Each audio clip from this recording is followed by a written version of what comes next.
You hold, I'm gonna whoop your ass, bitch. Watch. Keep running your mouth. Watch. The untouchable True School Sports Empire proudly presents something the boxing game's missing. Hey, what's going on? It's your boy BT, and I came here to talk some boxing with the thousands of True School Sports subscribers.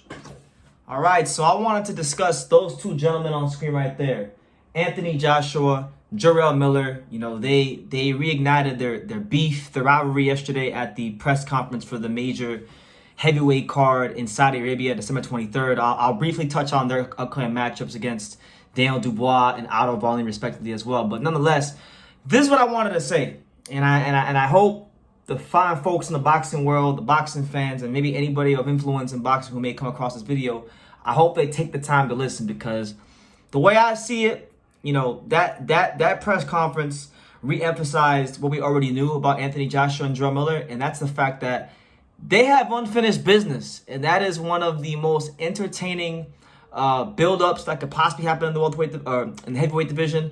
One of the most entertaining fights that happen in the heavyweight division. Because why? Because it's a rivalry fight, and in a day and age where we have a lot of manufactured rivalries, manufactured beefs, manufactured fights, there's nothing to manufacture about Anthony Joshua versus Jarrell Miller. The fight has an amazing backstory. Anthony Joshua was supposed to fight Jarrell Miller in his American debut. He didn't fight him due to Jarrell Miller failed drug test. Miller served his time, you know, his suspension or whatever. He's had 3 little fights in the last 18 months. His fourth fight in that 18-month span will be against Daniel Dubios.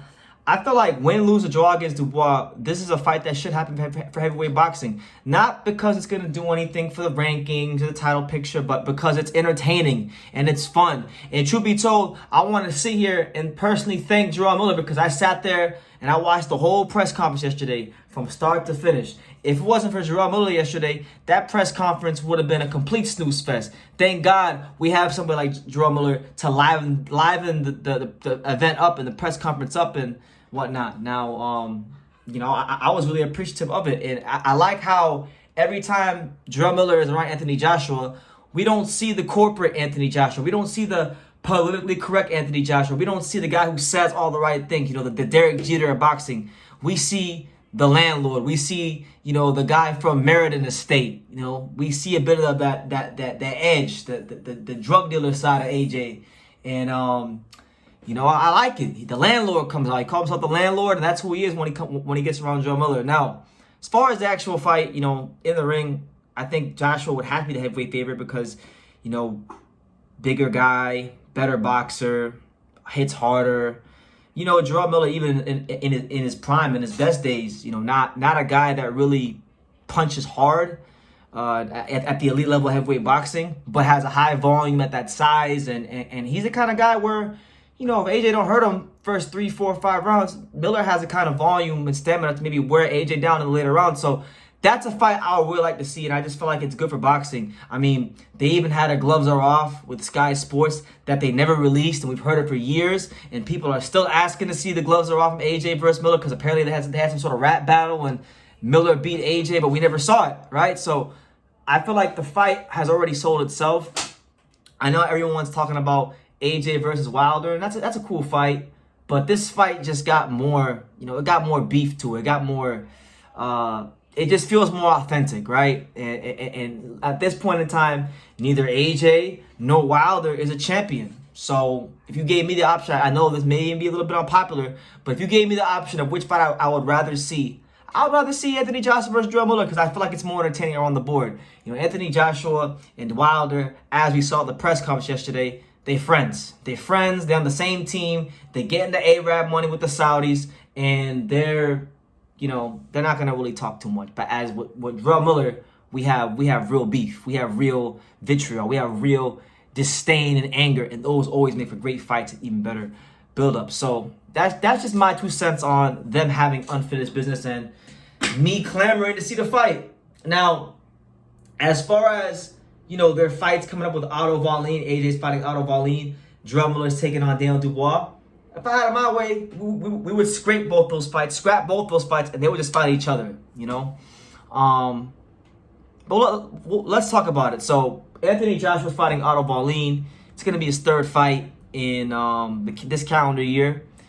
And it's going to be a big test for him because, you look at the guy he's been fighting. He had 2 tune-ups under the tutelage of Derek James. He fought Jermaine Franklin. He fought Robert Helenius. Got 2 victories over those opponents. But I would definitely say Otto Wallin is definitely the biggest test for him. Wallin is a guy that hasn't lost in about 6 fights since he lost Tyson Fury back in 2019. He's a 6'5", 6'6" southpaw, Olympian, good work rate, not the biggest puncher, but does a lot of things really well in that boxing ring. And there is familiarity there. These guys fought each other in the amateurs. These guys were also sparring partners for AJ's fight against Charles Martin. So, again, I think they took this fight, they being Eddie Hearn in the Matchroom, because they feel there's something that they know about Wallin from those camps that makes them feel comfortable enough to fight Anthony Joshua. And the winner of that fight will become, I believe, the number 2 contender in the IBF, and they should be fighting Philip Hergovic for the what will be the vacant IBF title next year if Fury and Usyk exercise the rematch clause, which that's expected to happen because there's going to be so much money that the Saudis are going to be putting up that there'd be no reason for them to not exercise the rematch clause unless Fury wants to retire again. So that's pretty much where that's at. As far as Miller and Dubois, that's an interesting fight as well because it's kind of the same. It's kind of the same thing as AJ versus Miller. Dubois is a muscle-bound guy, tall, big, can punch. But much like AJ, although he's not as good as AJ, much like Anthony Joshua, Daniel Dubois has had his heart questioned. He's had his will questioned. He's had his stamina questioned. And for good reason. When you look at how he gassed out in the second half of the Usyk fight, although I think he was on the wrong end of some bad officiating. When you look at that fight, when you look at what happened to him in the Joe Joyce fight, this is a guy in Dubois that if you're a durable fighter who can take him to those deep, dark, uncomfortable places, you have a chance to win. And look, Jarrell Miller, again, he's not no elite puncher.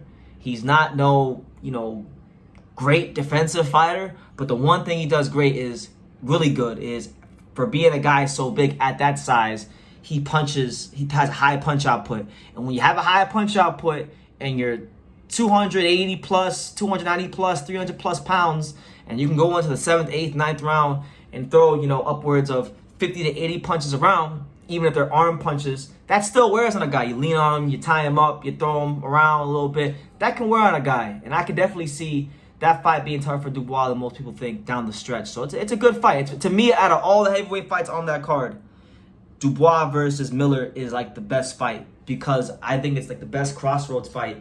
You got a guy who's not really known as an elite heavyweight in the ring, but he runs his mouth a lot, so he's always entertaining. And Jarrell Miller taking on a guy that, has been managed a lot better than Jarrell Miller. Fought an elite guy at Usyk, had one flash of brilliance, and his heart's been consistently questioned throughout his career. And so is the stamina. So it's a great crossroads fight, and it's probably the fight I'm most excited about all the heavyweight fights. But honestly, to circle back and bring my point home, I don't care if these guys both win their next fights or if one loses and one wins.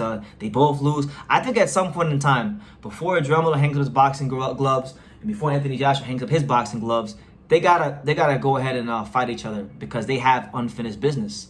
They had a contract signed, and look, every time Jarrell Miller is in the same vicinity as Anthony Joshua, we get memorable press conferences, we get memorable sound bites, we get raw, rugged hatred. Honestly, that's the best word I can use, hatred. And I like that. I think it's good for boxing. I think it's good for build-ups. I think it's good for the sport. And look, I know there's a lot of Brits and even a lot of Americans that don't like Jarrell Miller. They see him as an ignorant, loudmouth, overrated hype job, and they want to see Anthony Joshua knock his brains out. And then there's some people that, they look at AJ and they think he's corny. They think they think he's fish and chips. He's arroz con pollo. He's a scallywag. They just want to see Anthony Joshua in this fight because at least Anthony Joshua acts more like, a fighter than a guy who's trying to be too posh or corporate for the sport, So, that's just my little 2 cents on Miller, AJ, them having unfinished business, their press conference. Miller was telling everybody at the press conference, he told Anthony Joshua to kiss my black ass. Ain't no friend. There's no friendliness like we see with with other fighters in rivalries. And none of that, oh, we're going to be respectable gentlemen. None of that. You know, he said, kiss my black ass. Anthony Joshua said, I see your mother's here. I'll pay her rent. You know, and you know what? That shit got me hyped. And I want to see the fight. And if I had it my way, we would just scrap Wallin and Dubois versus these guys. And we let these two guys fight each other because, you know, without them two on that podium yesterday, that press conference would have been a complete waste of time from an entertainment standpoint. And just that alone lets me know that commercially, that's a fight worth making in the future because they do got unfinished business. But nonetheless, let me know what you guys think. What do you guys think about Jarrell Miller versus Anthony Joshua? I think they should fight. I think there is unfinished business, but I want to hear from you guys in the comments down below.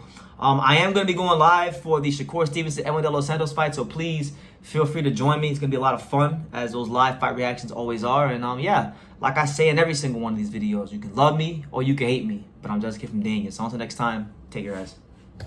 Thank you for watching another video on the untouchable True School Sports Empire. We're here at the Hatanaka Boxing Gym in Nagoya, Japan. And for more great videos just like this one, make sure you guys click right here.